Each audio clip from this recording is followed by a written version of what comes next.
নমস্কাৰ এই কক্সলে পুনৰবাৰ স্বাগতম জনাই মই জ্যোতি দাসে আৰম্ভ কৰিব লাইছো আজিৰ ভিডিও আজি আমি পঢ়িব লাইছো অষ্টম শ্ৰেণীৰ পাঠ নম্বৰ 4 বহতি গ্ৰাম্য জীৱন আৰু নাগৰিয়া জীৱনৰ পাঠ ভিত্তিক অনুশীলনীত থকা প্ৰশ্নসমূহ ছাত্ৰ ছাত্ৰী সকল এটো পাঠত কি প্ৰশ্ন আছে হেয়া চাও আহা প্ৰথম প্ৰশ্ন আছে বহতি কি ভাগত ভাগ কৰা হয় গতিকে কি ভাগত ভাগ কৰা হয় কব পাৰিবানে বহতি ঘাইকৈ দুই ভাগত ভাগ কৰা হয় গ্ৰাম্য বহতি আৰু নগৰীয়া বহতি তাৰ পিছৰ প্ৰশ্ন দিছে গ্ৰামাঞ্চলৰ কিমান শতাংশ লোক কৃষি কাৰ্যৰ লগত জড়িত হৈ থাকে কিমান শতাংশ লোক গ্ৰামাঞ্চলৰ 70% লোকে কৃষি কাৰ্যৰ লগত জড়িত হৈ থাকে ঠিক আছে তাৰ পিছৰ প্ৰশ্নটো কি নগৰৰ কেন্দ্ৰীয় অঞ্চলটোত ঘাইকৈ কি কাৰ্যৰ লগত জড়িত হৈ থাকে তাৰ উত্তৰ কি আমি লিখিব পাৰো নগৰৰ কেন্দ্ৰীয় অঞ্চলটোত ঘাইকৈ ব্যৱসায় বাণিজ্যৰ লগত জড়িত হৈ থাকে ঠিক আছে ইয়াৰে উত্তৰটো আমি পালো তাৰ পিছৰ প্ৰশ্নলৈ যাও পিছৰ প্ৰশ্নটো দিছে উৎপত্তি কালৰ ভিত্তিত ভাৰতৰ নগৰসমূহক কেইটা শ্ৰেণীত ভাগ কৰিব পাৰি কি ভাগত ভাগ কৰিব পাৰি মনত আছেনে তিনি ভাগত ভাগ কৰিব পাৰি উৎপত্তি কালৰ ভিত্তিত ভাৰতৰ নগৰসমূহক তিনিটা শ্ৰেণীত ভাগ কৰা হৈছে আৰু সেই কেইটা হৈছে প্ৰাচীন নগৰ মধ্যযুগৰ নগৰ আৰু আধুনিক নগৰ ঠিক আছে তাৰ পিছৰ প্ৰশ্নটো চোৱাচোন লোকপিয়ল বিভাগে নিৰ্দিষ্ট কৰি দিয়া মতে ভাৰতৰ নগৰ এখনৰ প্ৰাৰম্ভিক জনসংখ্যা কিমান হ'ব লাগে বাৰু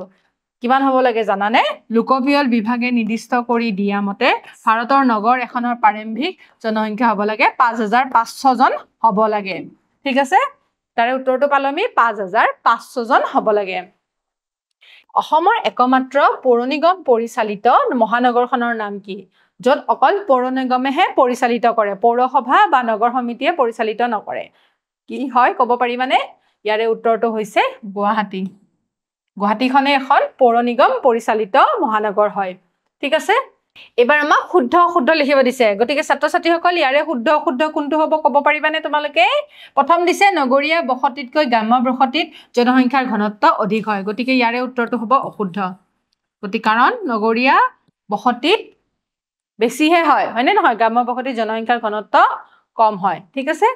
তাৰ পিছৰ প্ৰশ্নটো দিছে গ্ৰাম্য বসতিৰ অধিক সংখ্যক লোক চাকৰিৰ লগত জড়িত গ্ৰাম্য বসতিৰ অধিক সংখ্যক লোকচোন কৃষিৰ লগতহে জড়িত গতিকে এইটো উত্তৰো অশুদ্ধ হয়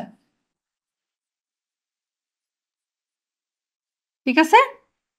তাৰ পিছৰ প্ৰশ্নটো চোৱাচোন নতুন দিল্লী এখন প্ৰশাসনিক নগৰ হয় শুদ্ধ উত্তৰ ঠিক আছে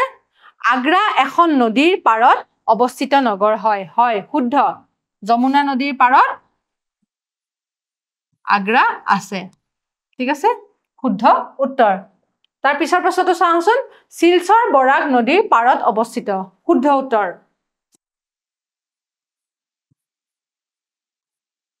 ঠিক আছে তাৰ পিছৰ প্ৰশ্নটো কি চোৱাচোন সমুকে উত্তৰ লিখিব দিছে কি লিখিম আমি গ্ৰাম্য অঞ্চলৰ বৃত্তিৰ ওপৰত লিখিব দিছে ইয়াৰে উত্তৰটো আমি কিদৰে লিখিব পাৰো গ্ৰাম্য অঞ্চলৰ প্ৰধান বৃত্তি হ'ল কৃষি খেতি বাতিৰ উপৰিও গাঁৱৰ মানুহে মাছ ধৰা মাটিৰ বাচন তৈয়াৰ কৰা জীৱন জন্তু পোহা সৰু সুৰা ব্যৱসায় কৰা আৰু চাকৰি আদিৰ সহায়ত জীৱন নিৰ্বাহ কৰে ঠিক আছে এতিয়া আমাক নগৰীয়া অঞ্চলৰ সা-সুবিধাৰ বিষয়ে লিখিব দিছে কি সা-সুবিধা আছে নগৰীয়া অঞ্চলৰ নগৰীয়া বসতিৰ সা-সুবিধাসমূহ হৈছে নগৰত শিক্ষা চিকিৎসা ইত্যাদিৰ সুবিধা বেছি হয় যাতায়াতৰ ব্যৱস্থা সুচল হয় নগৰত শিক্ষানুষ্ঠান উদ্যোগ কল কাৰখানা চৰকাৰী বেচৰকাৰী কাৰ্যালয় বেছিকে আছে ঠিক আছে নগৰত বসতি ঘন হোৱাৰ কাৰণ কি হ'ব পাৰে ঠিক আছে কাৰণ নগৰখনত সকলো সুবিধা থকাৰ কাৰণে নগৰখনৰ ঘনত্ব বসতিপূৰ্ণ যেনে নগৰখনৰ পথ ঘাটবোৰ মিশ্ৰণ যান বাহনৰ সুবিধা ব্যৱসায় বাণিজ্যৰ সুবিধা নিযুক্তিৰ সুবিধা চিকিৎসা কল কাৰখানা শিক্ষানুষ্ঠান মহাবিদ্যালয় বিশ্ববিদ্যালয় আদিৰ বাবে চহৰখন বসতিপূৰ্ণ হয় ঠিক আছে মেগালোপলিস কাক বোলে গতিকে ইয়াৰে উত্তৰটো আমি কিদৰে লিখিম একোখন মহানগৰক কেন্দ্ৰ কৰি তাৰ উৎকণ্ঠ অঞ্চলৰ ভালেমান সৰু বৰ নগৰ লগ লাগি যি একোটা নগৰৰ সৃষ্টি হৈছে তাকে মেগালোপলিস বুলি কয় ঠিক আছে গতিকে মেগালোপলিস মানে কি আমি এই উত্তৰটো আমি এইদৰে লিখিব পাৰো ঠিক আছে নগৰৰ সা-সুবিধা আৰু সমস্যা সম্পৰ্কত দুখন সুকীয়া তালিকা প্ৰস্তুত কৰিব দিছে এটা আমাক লিখিব দিছে কি এটা আমাক লিখিব দিছে সা-সুবিধা আৰু এটা লিখিব দিছে কি সমস্যা নগৰৰ সমস্যা আৰু সা-সুবিধা ঠিক আছে ইয়াৰে উত্তৰটো আমি কিদৰে লিখিব পাৰো প্ৰথমতে আমি সুবিধাসমূহ লিখি দিছো কি শিক্ষা গ্ৰহণৰ বাবে পৰ্যাপ্ত শিক্ষানুষ্ঠান পোৱা যায় উন্নত চিকিৎসা সেৱা পোৱা যায় যাতায়াতৰ সুবিধা থাকে বেপাৰ বাণিজ্যৰ বাবে পৰ্যাপ্ত ব্যৱস্থা সমূহ উপলব্ধ হৈ থাকে পৰিকল্পিত ঘৰ দুৱাৰ দোকান সজাৰ বাবে ব্যৱস্থা থাকে নিয়োগৰ সুবিধা থাকে পাইকাৰী আৰু খুচৰা বিক্ৰী কেন্দ্ৰসমূহ সহজলভ্য হয় ঠিক আছে এতিয়া আমি নগৰৰ সমস্যাসমূহৰ বিষয়ে লিখিম কি বিশুদ্ধ খোৱা পানীৰ যোগান পৰ্যাপ্ত নহয় গাড়ী মটৰৰ পৰা ওলোৱা ধোঁৱাৰ পৰা হোৱা বায়ু প্ৰদূষণ শব্দ প্ৰদূষণো নগৰসমূহৰ সমস্যাবিলাকৰ ভিতৰত পৰে আৱৰ্জনা নিষ্কাশনৰ সমস্যা নদী আৰু নলা নৰ্দমাক ডাষ্টবিন হিচাপে ব্যৱহাৰ কৰা হয় কৃত্ৰিম বানপানীৰ সমস্যা খেলপথাৰৰ উদ্যান আদিৰ দৰে মুকলি ঠাইৰ অভাৱ যান-জঁটৰ সমস্যা দ্ৰুত জনসংখ্যা বৃদ্ধি নগৰীকৰণ সমস্যা গতিকে এবিলাক আমি নগৰৰ সমস্যাৰ ভিতৰত অন্তৰ্ভুক্ত কৰিব পাৰো ঠিক আছে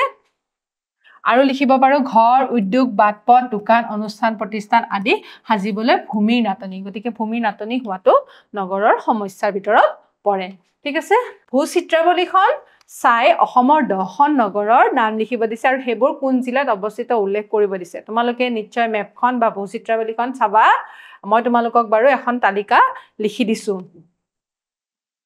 এটা ছাত্ৰ-ছাত্ৰীসকল আমাৰ যিবিলাক জিলা আছে তাতে কেইখনমান নগৰ আছে সেই কিখনৰ নাম আমি লিখি দিছো নগৰ কিখন আছে তেজপুৰ আছে ক'ত শোণিতপুৰত শিলচৰ কাছাৰত ডিফু কাৰ্বি আংলং হাফলঙত কি আছে উত্তৰ কাছাৰত আছে জিলাখন হৈছে আৰু মংগলদৈ ক'ত আছে দৰঙত আছে তিনচুকীয়া ক'ত আছে তিনচুকীয়া জিলাখনৰে নগৰখনৰ নাম উত্তৰ লখিমপুৰৰো নগৰখনৰ নাম উত্তৰ লখিমপুৰ ডিব্ৰুগড়খনৰো ডিব্ৰুগড় জিলাতে আছে শিৱসাগৰৰো নগৰখনক শিৱসাগৰ জিলাৰ ভিতৰতে পৰে ধেমাজি জিলাৰ ভিতৰতে পৰে গতিকে এইকেইখন হৈছে 10খন নগৰ অসমৰ যিকিখনে আমাৰ কি কৰা হৈছে নগৰ হিচাপে চিহ্নিত কৰা হৈছে ঠিক আছে জিলাকিখনৰ নাম এইফালে লিখা আছে আৰু নগৰকিখনৰ নাম ইয়াতে দিয়া হৈছে ঠিক আছে তোমালোকে মেপখনত এই 10খন নগৰৰ নাম বিচাৰি উলিয়াবাচোন ঠিক আছে শেষৰ প্ৰশ্নটো দিছে তুমি বাস কৰা ঠাইত থকা 10টা পৰিয়াল লোকসকলৰ শিক্ষাগত অৰ্হতা আৰু তেওঁলোকক কি বৃত্তিৰ লগত জড়িত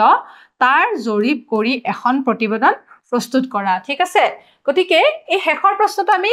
এখন জৰীপ কৰিব দিছে মানে সাৰ্ভে জৰীপ মানে হৈছে সাৰ্ভে তাৰমানে তোমালোকৰ ঘৰৰ কাষত থকা পৰিয়ালসমূহৰ ওচৰত গৈ পেলাই তোমালোকে সুধিব লাগিব তাতে থকা ব্যক্তিসকলৰ ধৰা তাতে তোমালোকৰ চিনাকি খুৰাজন থাকিব পাৰে খুৰীজনী থাকিব পাৰে বা তাৰে তেওঁলোকৰ ল'ৰা ছোৱালী থাকিব পাৰে বা ককা আইতা থাকিব পাৰে তেওঁলোকৰ নাম লিখিবা আৰু তেওঁলোকে কি পঢ়িছিলে হেতু লিখিবা ধৰা ককাজনে মেট্ৰিক পাছ কৰিছে আৰু তেওঁৰ বৃত্তিটো আছিল কৃষি ঠিক আছে হেতু হেনেকে লিখিবা তাৰ পিছত নামটো লিখি দিবা তেখেতৰ নামটো লিখি পেলাই তেওঁলোকৰ পৰিয়ালবৰ্গৰ নামকেইটা লিখিবা লিখি পেলাই তোমালোকে বৃত্তি হিচাপে তেওঁলোকৰ কি কামত তেওঁলোক নিয়োজিত আছিল হেতু লিখিবা আৰু লিখিবা তেওঁলোকৰ শিক্ষাগত অৰ্হতা গতিকে এটো জৰীপ কৰি চাবাচোন তেতিয়া তোমালোকে বুজি পাবা যে তোমালোকৰ কাষত থকা পৰিয়ালৰ লোকসকলো কিমান শিক্ষাগত তেওঁলোকৰ অৰ্হতা আছে আৰু কি বৃত্তিত তেওঁলোক জড়িত হৈ আছে ঠিক আছে আশা ৰাখিছো তোমালোকে এটো প্ৰশ্নৰ উত্তৰ কৰিব পাৰিবা ভালদৰে তোমালোকে অলপমান বুজি পেলাই আলোচনা কৰি পেলাই তোমালোকে এই জৰীপটো কৰিবা বুলি আশা ৰাখিছো গতিকে ছাত্ৰ-ছাত্ৰীসকল আজি আমি এটো পাঠৰ প্ৰশ্নসমূহ আলোচনা কৰিলো